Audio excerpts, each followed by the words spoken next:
Hi friends, welcome to my channel. நம்ம சேனலில் இன்றைக்கி கிரேப் ஜூஸ் ரெசிபி தாங்க எப்படி செய்கிறதுன்னு பார்க்க போகிறோம். நான் இன்றைக்கி 2 விதமாக ஜூஸ் செய்திருக்கேன். வாங்க அதை எப்படி செய்கிறதுன்னு பார்க்கலாம். இதுக்கு ஃபஸ்ட்டு பன்னீர் கிரேப்ஸ் எடுத்துக்கலாம். நான் பன்னீர் கிரேப்ஸும் ஜூஸ்க்குன்னு சொல்லி கிரேப்ஸ் இருக்கும், அந்த கிரேப்ஸுமே மிக்ஸ் பண்ணி வச்சுருக்கிறேன். நீங்கள் ஜூஸ் போடுற கிரேப்ஸ் மட்டும் போட்டிங்கன்னா ரொம்பவே திக்காக இருக்கும். பன்னீர் கிரேப்ஸும் கலந்து போடும்போது டேஸ்ட்டுமே ரொம்ப நல்லா இருக்குங்க. லைட்டாக புளிப்பு சுவையோட ரொம்ப டேஸ்ட்டாக இருக்கும். அதனால் 2 கிரேப்ஸுமே மிக்ஸ் பண்ணி எடுத்துருக்கிறேன். பன்னீர் கிரேப்ஸ் இந்த மாதிரி லைட் பிங்க் கலரில் இருக்கும். ஜூஸ் கிரேப்ஸ் இந்த மாதிரி டார்க்காக இருக்கும். இதில் பல்ப் ஜாஸ்தியாக இருக்குங்க. அதாவது உள்ளே இருக்கிற அந்த சதெல்லாம் இருக்குன்னு சொல்லுவோம்ல, அந்த சதை ரொம்பவே ஜாஸ்தியாக இருக்கும். இந்த ஜூஸ் கிரேப்ஸ் மட்டும் வச்சு போட்டோன்னா ரொம்பவே திக்காக இருக்கும். குழந்தைங்களில் ஒரு சில நேரம் குடிக்க மாட்டாங்க. அதனால தான் நான் பன்னீர் கிரேப்ஸும் மிக்ஸ் பண்ணியிருக்கேன். நீங்கள் பன்னீர் கிரேப்ஸ் மட்டுமே தனியாக போட்டு குடிக்கலாம். அது ரொம்ப கெட்டியாக இருக்காது, கொஞ்சம் தண்ணியாக இருக்கும். அதனால் நான் 2ஐயும் மிக்ஸ் பண்ணி வச்சுருக்கிறேன். இதை வச்சு தான் நம்ம இன்றைக்கி ஜூஸ் போட போகிறோம். ஃபஸ்ட்டு இதை நல்லா கழுவி வாஷ் பண்ணி எடுத்துக்கலாம். 2 தடவை தண்ணி வச்சு கழுவிக்கோங்க. நான் இன்றைக்கி ஜூஸரில் தான் போட போகிறேன். ஜூஸரில் போட்டோன்னா நம்ம ஸ்ட்ரெயின் பண்ண தேவையில்லை.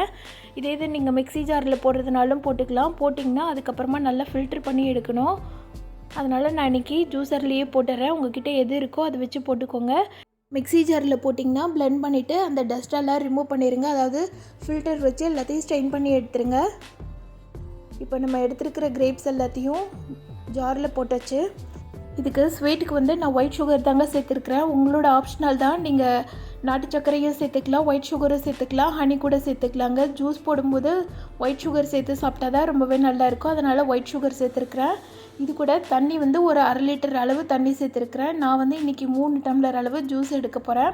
அதுக்காக 1/2 லிட்டர் அளவு தண்ணி சேர்த்துருக்குறேன். அது மாதிரி சர்க்கரையோட அளவுமே கூட நீங்கள் எடுத்துருக்கிற பழத்தோட அளவை பொறுத்து, ஸ்வீட்டை பொறுத்து மாறுங்க. லைட்டாக புளிப்பாக இருந்ததுன்னா சர்க்கரையோட குவான்டிட்டி ஜாஸ்தியாக இருக்கும். நீங்கள் சாப்பிட்டு பார்த்துட்டு உங்களுக்கு வேணுன்ற அளவு நீங்கள் சுகர் சேர்த்துக்கலாம். இப்போ நம்ம ரெடி பண்ண ஜூஸ் எல்லாத்தையும் சர்விங் கிளாஸில் ட்ரான்ஸ்ஃபர் பண்ணிடலாம். நீங்கள் இப்படியே கூட எடுத்துக்கலாம். ஒரு சிலருக்கு கிரேப் ஜூஸ் குடிச்சோன்னா லைட்டாக தொண்டையிலலாம் கமர்ற மாதிரி இருக்கும், இல்லை லைட்டாக கோல்டு பிடிக்கிற மாதிரி இருக்கும். அவங்கெல்லாம் நான் சொல்கிற இந்த 2 பொருளை கிரேப் ஜூஸோடு சேர்த்து சாப்பிட்டிங்கன்னா அவ்வளவு சூப்பராக இருக்குங்க. கோல்டும் பிடிக்காது, தொண்டையும் கமராது, ரொம்பவே நல்லாயிருக்கும். அது மாதிரி நார்மலாக நீங்கள் கிரேப் ஜூஸ்க்கு சர்க்கரையோடு சேர்த்து இந்த 2 பொருளை சேர்த்து சாப்பிட்டிங்கனாலும் அவ்வளோ அருமையாக இருக்கும். அது ஒரு 1/2 ஸ்பூன் அளவு பெப்பர் சேர்த்துக்கலாம். அதாவது பிளாக் பெப்பரை பவுட்ரு பண்ணி வச்சுருக்கிறேன்.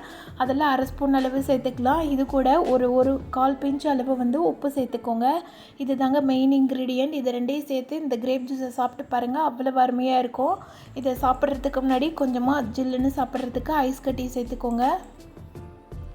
இப்போ பெப்பரையும் சால்ட்டையும் நம்ம ஆல்ரெடி ரெடி பண்ணி வச்சுருக்கிற ஜூஸ் மிக்ஸோடு சேர்த்து நல்லா கலக்கி விட்டுட்டு குடிக்கிறதுக்கு முன்னாடி 2 பீஸ் ஐஸ் க்யூப் சேர்த்துக்கிட்டிங்கன்னா ரொம்ப சூப்பரான கிரேப் ஜூஸ் சம்மருக்கு ரொம்பவே டேஸ்ட்டாக, ஈஸியாக, ஹெல்த்தியாக ரெடி பண்ணியிருக்கோம். இந்த கிரேப் ஜூஸை நான் சொன்ன மெத்தடில் நீங்களும் ட்ரை பண்ணி பாருங்கள். ட்ரை பண்ணி பார்த்துட்டு எப்படி இருந்துச்சுன்னு சொல்லிவிட்டு எனக்கு கமெண்ட் பண்ணுங்கள். இந்த வீடியோ பிடிச்சிருந்ததுன்னா இந்த வீடியோக்கு லைக் பண்ணி சேனலை சப்ஸ்கிரைப் பண்ணிவிடுங்க. Thank you friends.